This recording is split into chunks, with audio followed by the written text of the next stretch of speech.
आश्विन मास के कृष्ण पक्ष की पितृ इंदिरा एकादशी तिथि का प्रारंभ 9 अक्टूबर 2023 सोमवार को दोपहर 12:37 से हो जाएगा, जो कि 10 अक्टूबर 2023 मंगलवार को 3:09 पर एकादशी तिथि समाप्त हो जाएगी। सूर्योदय व्यापिनी द्वादशी युक्त हरिवासर शुद्ध एकादशी 10 अक्टूबर 2023 मंगलवार के दिन रहेगी। इस एकादशी व्रत का पारणा 11 अक्टूबर 2023 की सुबह 6:38 से 8:38 के बीच करना चाहिए। नमस्कार दोस्तों, स्वागत है आप सभी का हमारे इस YouTube चैनल में। आज हम आपको बताने जा रहे हैं कि आपको पितृ एकादशी इंदिरा एकादशी का व्रत कब रखना है और व्रत का पारणा कब करना चाहिए। विष्णु एकादशी गीता तुलसी विप्रधे नवः असारे दुर्ग संसारे शतपदी मुक्तिदायिनी, अर्थात भगवान श्री हरि विष्णु जी का पूजन करना, एकादशी का व्रत रखना, गीता जी का पाठ करना, तुलसी जी का पूजन एवं दर्शन करना, ब्राह्मणों की सेवा करना, दान करना, भोजन कराना, गौ माता की रक्षा व सेवा करना, यह 6 कार्य इस कठिन संसार सागर को पार कराने हेतु मुक्तिदायक बताए गए हैं। पूरे वर्ष में 24 एकादशी आती है, लेकिन जिस साल अधिक मास या पुरुषोत्तम मास आता है उस साल 2 एकादशी अधिक यानी कुल मिलाकर 26 एकादशी आती है। प्रत्येक महीने में 2 बार, एक कृष्ण पक्ष व दूसरी शुक्ल पक्ष, दोनों में ही एकादशियों का भिन्न भिन्न महत्व हमारे पुराणों तथा धर्म ग्रंथों में बताया गया है। एकादशी का व्रत भगवान श्री लक्ष्मी नारायण जी का परम प्रिय व्रत है। एकादशी का व्रत करने से मनुष्यों के कई जन्मों के पाप जड़ से नष्ट हो जाते हैं तथा उनके पुण्यों का उदय होता है। जब मनुष्य के जन्म जन्मांतर के पाप नष्ट हो जाते हैं तभी उन्हें सांसारिक एवं भौतिक सुखों की प्राप्ति होती है। जो भक्त एकादशी का व्रत करते हैं उनको दशमी से लेकर द्वादशी तक कुछ महत्वपूर्ण नियमों का पालन अनिवार्य रूप से करना चाहिए। दशमी के दिन एक समय शुद्ध एवं सात्विक भोजन करें। इस दिन चावल, लहसुन, प्याज, मांस, मदिरा, मसूर दाल, कटहल की सब्जी का उपयोग आपको नहीं करना चाहिए। दशमी के दिन पराय अन्न अर्थात दूसरे के घर का भोजन नहीं करना चाहिए। इस दिन ब्रह्मचर्य व्रत का पालन करना चाहिए। एकादशी के दिन सुबह जल्दी उठकर स्नान करके पूजा अर्चना करें। एकादशी व्रत का संकल्प धारण करें। पद्म पुराण के उत्तरखंड के अध्याय 64 में श्लोक 34 में लिखा है, हे कमल नयन भगवान अच्युत, मैं एकादशी के दिन निराहार रहकर दूसरे दिन ही भोजन करूंगा। सूर्य भगवान को अर्घ दे, माता पिता को प्रणाम करें, तुलसी जी का पूजन करें, गौ माता का पूजन करें। इसी दिन अन्न नहीं खाना चाहिए, केवल फलाहार करें। सर्वोत्तम फलाहार गाय का दूध व फल होते हैं। इस दिन झूठ ना बोलें, क्रोध ना करें, लड़ाई झगड़ा एवं वाद विवाद बिल्कुल ना करें। ब्रह्मचर्य व्रत का पालन आपको करते रहना चाहिए और दाढ़ी कटिंग व शेविंग ना करें। किसी का भी आप अपमान या अनादर ना करें। दिन में ना सोएं, रात्रि जागरण करें।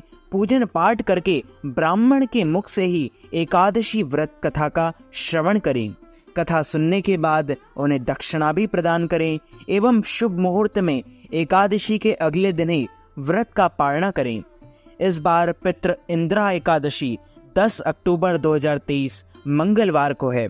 वह पारणा का समय 11 अक्टूबर 2023 को सुबह 6:38 से लेकर 8:38 तक रहेगा। पितृ एकादशी की एक पौराणिक कथा भी है। धर्मराज युधिष्ठिर कहने लगे कि हे भगवान, आश्विन कृष्ण एकादशी का क्या नाम है, इसकी विधि तथा फल क्या है, सो कृपा करके कहिए। भगवान श्री कृष्ण कहने लगे कि इस एकादशी का नाम इंदिरा एकादशी है। यह व्रत एकादशी पापों का नाश करने वाली तथा पितरों को अधिगति अधोगति से मुक्त देने वाली होती है। हे राजन, ध्यान पूर्वक इसकी कथा सुनो। इसके सुनने मात्र से ही वाजपेयी यज्ञ का फल मिलता है। प्राचीन काल में सतयुग के समय माहिष्मती नाम की एक नगरी थी। इंद्रसेन नाम का एक प्रतापी राजा धर्म पूर्वक अपनी प्रजा का पालन करते हुए शासन करता था। वह राजा पुत्र पौत्र और धन आदि से संपन्न और विष्णु भगवान का परम भक्त था। एक दिन राजा सुखपूर्वक अपनी सभा में बैठा था तो आकाश मार्ग से महर्षि नारद उतरकर उसकी सभा में आए। राजा उन्हें देखते ही हाथ जोड़कर खड़ा हो गया और विधि पूर्वक आसन व अर्घ दिया। सुख से बैठकर मुनि ने राजा से पूछा कि हे राजन, आपके सातों अंग कुशलता पूर्वक तो हैं, तुम्हारी बुद्धि धर्म में और तुम्हारा मन विष्णु भक्ति में तो रहता है।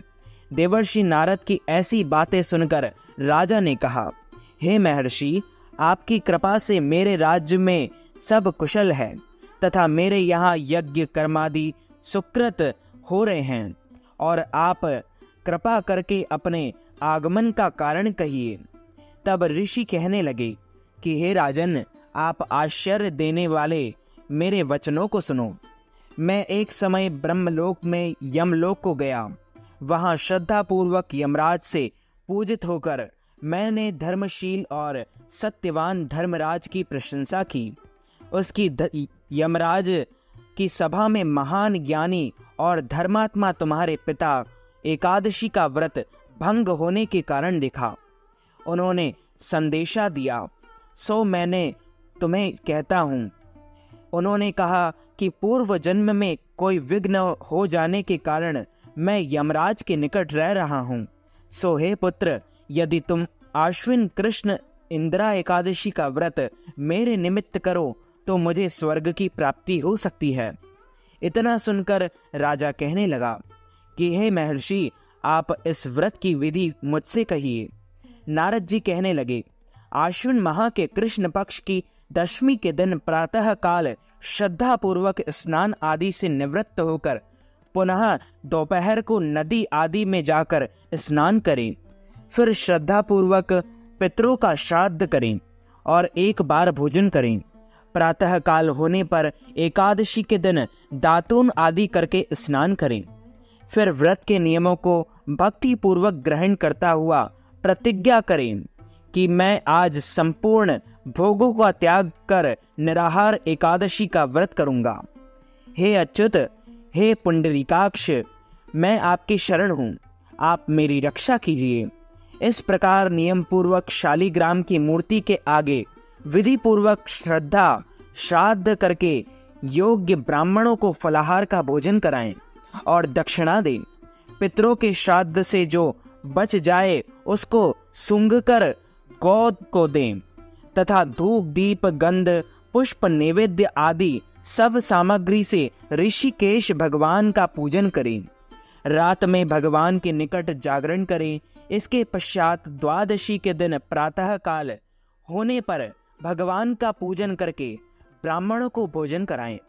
भाई बंधुओं, स्त्री और पुत्र सहित आप भी मौन होकर भोजन करें। नारद जी कहने लगे कि हे राजन, इस विधि से यदि तुम आलस्य रहित होकर इस एकादशी का व्रत करोगे तो तुम्हारे पिता अवश्य ही स्वर्ग लोक को जाएंगे। इतना कहकर नारद जी अंतर्ध्यान हो गए। नारद जी के कथानुसार राजा द्वारा अपने बांधवों तथा दासों सहित व्रत करने से आकाश में पुष्प वर्षा हुई और उस राजा का पिता गरुड़ पर चढ़कर विष्णु लोक को गया। राजा इंद्रसेन भी एकादशी के व्रत के प्रभाव से निष्कंटक राज्य करके अंत में अपने पुत्र को सिंहासन पर बैठाकर स्वर्ग लोक को गया। हे युधिष्ठिर, यह इंदिरा एकादशी पितृ एकादशी के व्रत का महात्म मैंने तुमसे कहा। इसके पढ़ने और सुनने से मनुष्य सब पापों से छूट जाते हैं और सब प्रकार के भोगों को भोग कर बैकुंठ धाम को पधारते हैं।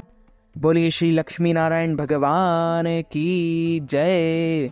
अच्युतम केशवम राम नारायणम कृष्ण दामोदरम वासुदेवम हरि श्रीधरम माधवम गोपिका वल्लभम श्री जानकी नायकम श्री रामचंद्रम भजे जानकी मनोहरम सर्वलोकनायकम श्री शंकरादिसेवितम पुण्य नाम कीर्तनम श्री राम राम राम राम राम नाम तायकम रामा कृष्ण वासुदेवा भक्ति मुक्तिदायकम हरे राम राम राम हरे हरे हरे कृष्ण कृष्ण कृष्ण हरे हरे।